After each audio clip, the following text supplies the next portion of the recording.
Hi, good morning. இன்றைக்கி நம்ம வீட்டில் கேரட்டு, பட்டாணி, உருளைக்கிழங்கு, அப்புறம் சோயா சங்க்ஸ், அப்புறம் கொண்டக்கடலை, இது நான் கார்த்தாலேயே வேக வச்சுட்டேன், ஊற வச்சுட்டு.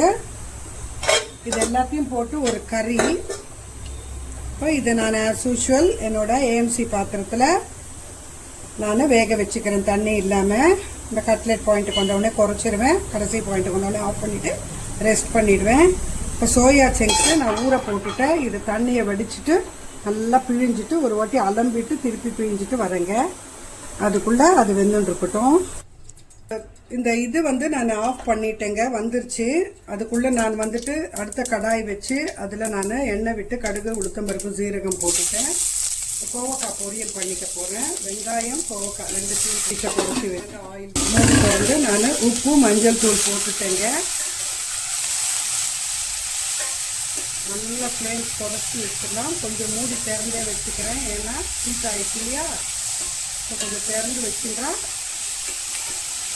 அந்த கீழே இந்த மாதிரி ஒட்டுறது ஆகும்.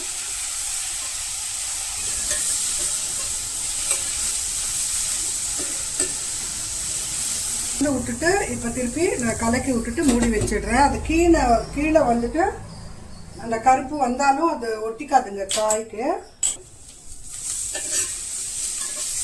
பாதி வெந்துச்சுங்க, 2 மினிட்ஸ் இருக்கும், அவ்வளோதான். இன்னும் கொஞ்ச நேரம் அப்படியே வேக வச்சிடலாம். குறைச்சி வச்சுட்டு அனல் ஆயிடுச்சுன்னா மூடி திறந்து வச்சிடலாம். இப்போ இதுவும் எல்லாமே நல்லா வெந்துருச்சு பாருங்க. நான் இதை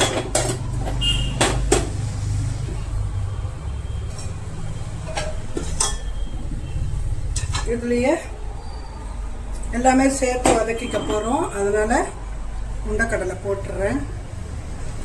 கொஞ்சம் கேப்சிகம் கடைசியில் போட்டுக்க போகிறேங்க. உருளைக்கிழங்கு தோல் உரிச்சிட்டு வந்துடுறேங்க.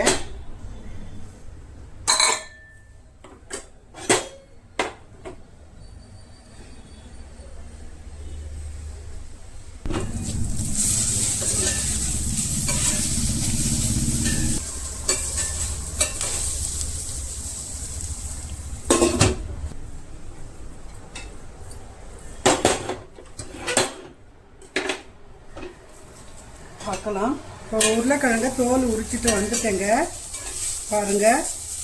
ஜஸ்ட்டு நான் அந்த உருளைக்கிழங்க தோல் உரிச்சிட்டு ஒரு வெங்காயம், ஒரு தக்காளி கட் பண்ணிட்டு வர்றதுக்குள்ள அழகாக 80% வெந்து போயிடுச்சுங்க. ஃப்ளேம்ஸ் மட்டும் பார்த்து வச்சுட்டா போகிறோம், வேறு ஒன்றும் இல்லை. வாஷ் பண்ணிவிட்டு நல்லா பிழிஞ்சிட்டு வந்துட்டு இதுலேயே போட்டுறேன். மொத்தமாக சேர்த்து பண்ணிக்க போகிறோம் இல்லையா. சிம்பிள் கறிங்க.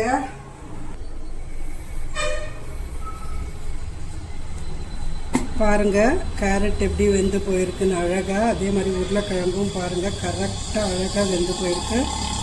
பட்டாணியும் நல்லா வெந்து போயிடுச்சு.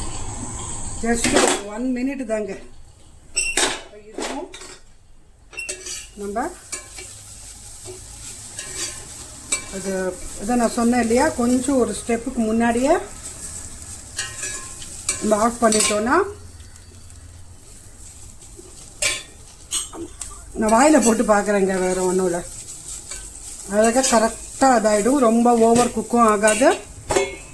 இப்போ இதில் நான் இதை கம்ப்ளீட்டாக வெந்து போயிடும். இப்போ 90% 95% வெந்து போயிடுச்சுங்க.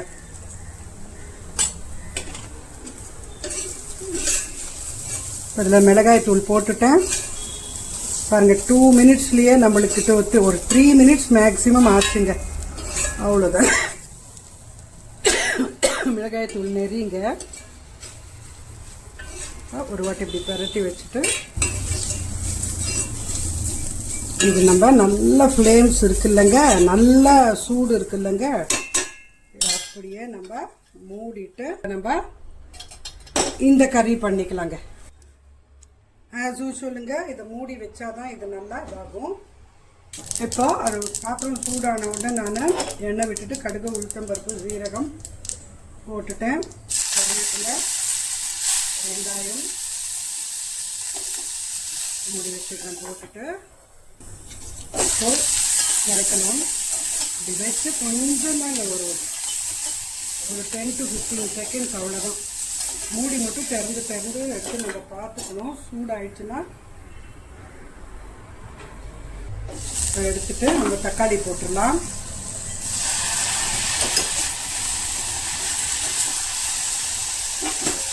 இது மாதிரி மூடி வச்சிடலாம்.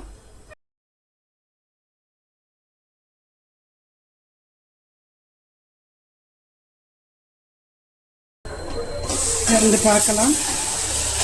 இவ்வளோ அழகாக வதங்கிடுச்சு பாருங்கள். ஜஸ்ட்டு 1 minute தாங்க. இதில் மஞ்சள் தூள்,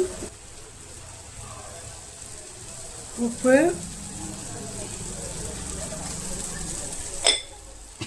வதக்கிக்கலாம். போட்டுட்டு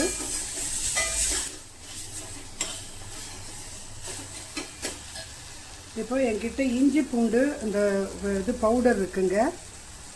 இது ட்ரை பவுடரு, அதை கொஞ்சம் போடுறேன். ஏன்னா அது டைஜஷனுக்காக தான் போடுறேன். அப்புறம் இதில் தேவையான மிளகாய் தூள், கொஞ்சம் சீரகத்தூள், தனியாத்தூள் போட்டுட்டு, இது குழம்பு மாதிரிலாம் பண்ண போகிறது இல்லைங்க. அப்படியே ஒரு ஒட்டுன மாதிரி ஒரு பொரியல் தான் இது. இது வந்து பிசைஞ்சும் சாப்பிடலாம்.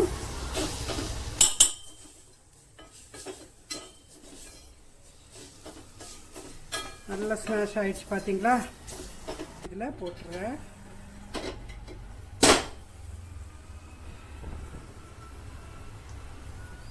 போட்டுட்டு நல்லா ஸ்லோவில் வச்சுட்டு வதக்கிக்கலாம். ஏன்னா இந்த ஃப்ளேவர்ஸ் பூரா அதில் போய் சேரணும். அதில் நல்லா சின்ன ஃப்ளேம்ஸு அதை வச்சிடலாம். தண்ணியெல்லாம் ஊற்ற போகிறதில்ல. அதனால் இது ஒட்டாமல் ஜாகிரதையாக. ரொம்ப சூடாக இருக்குது பாத்திரம்னா கொஞ்சம் திறந்து வச்சுக்கோங்க மூடியை. அப்போ ஹீட்டு கொஞ்சம் ரிலீஸ் ஆகும், கீழே ஒட்டவும் ஒட்டாது. இந்த தயிர் சாதத்துக்கு, ரசம் சாதத்துக்கு நல்லா தொட்டுண்டு சாப்பிடலாங்க. கொஞ்சம் சப்புன்னு இல்லாமல் இருக்கிறதுக்காக வெங்காயம், தக்காளி எல்லாம் போட்டிருக்கேன்.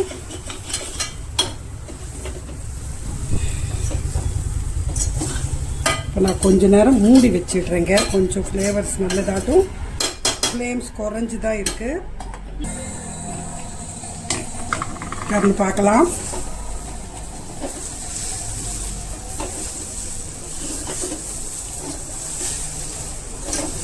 புரட்டி போட்டுட்டு இப்போ இந்த கேப்சிகம் கொஞ்சம் போட்டுடலாம். சும்மா கொஞ்சோண்டு இருந்ததுங்க. நல்லா தானே எல்லாமே சேர்ந்தா காய்.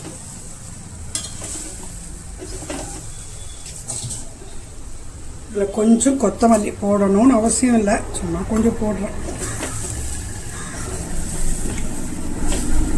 இது அப்படியே போருங்க. நல்லா ஃப்ளேவர்ஸ் இறங்கிட்டுருக்கும். இப்போ நம்ம இப்படியே இதை மூடி வச்சிட்டோம்னு வச்சுக்கோங்க. இந்த ஹீட்டுக்கே இன்னும் நல்லா அது குக் ஆகிடுங்க. மூடி வச்சிடுறேன், ஆஃப் பண்ணிடுறேன். அவ்வளோதான், முடிஞ்சுது இன்றைக்கி நம்மளோட லஞ்சு